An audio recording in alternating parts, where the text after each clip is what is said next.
Hello, I'm Maudie Smith. Any idea what this is? It's a fish kettle. Used to be used for cooking enormous fish. I found it in a junk shop and I thought, wouldn't that be great for keeping plants in?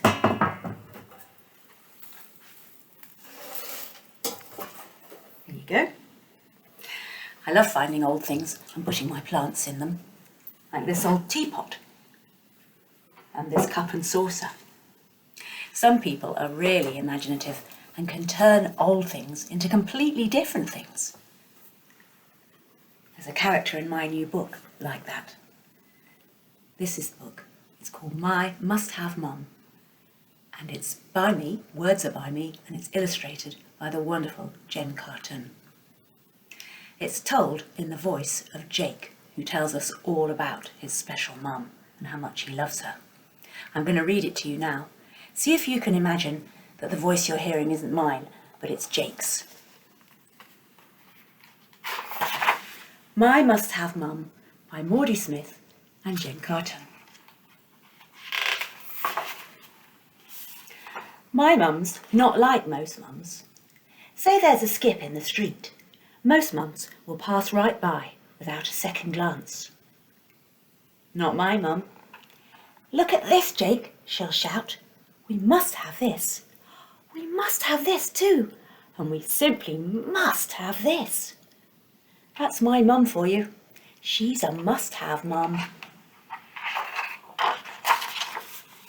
It's the same wherever we go. Mum can't resist a jolly good rummage. Because where most people see rubbish and junk, she sees opportunity and treasure. When Mum sees something we must have, we carry it back to our block. I press the buttons and up we ride to our flat on the 14th floor. We pass Mr. Price. We say hello as usual, and he says, "Harumph." Then Mum gets to work. She tinkers and tailors and mixes and mends. She turns stuff around and inside out. Mum can make something new out of any old thing. A bendy bike or a broken bath, tyres and teapots, traffic cones and treacle tins, lonely old cymbals that don't even ring.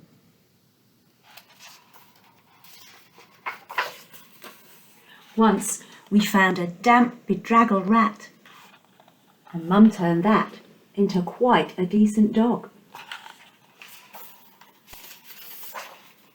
There's nothing my mum can't do something with. She even rescued a rusty old truck on its way to the scrapyard. The truck was too big to carry to the 14th floor, so we kept it out the back and planted it with grasses and daisies. Mum said it would soon be whistling and rustling, just like the distant prairies.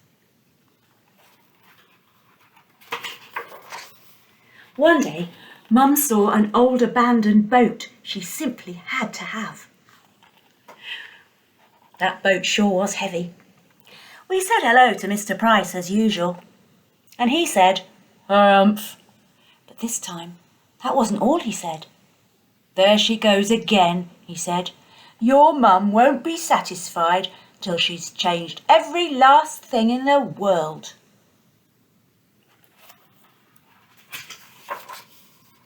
That night, I started to wonder.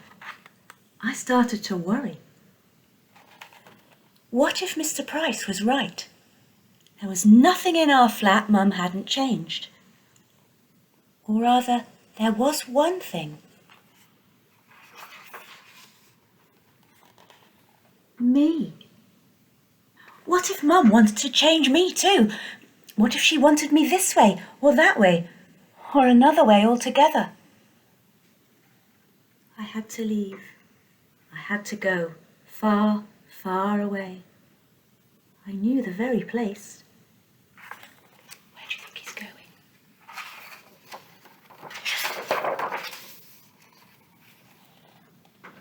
It was cold in the prairies. I curled up and listened to the rustling, the whistling and the warbling. and I thought how much I missed my must-have mum.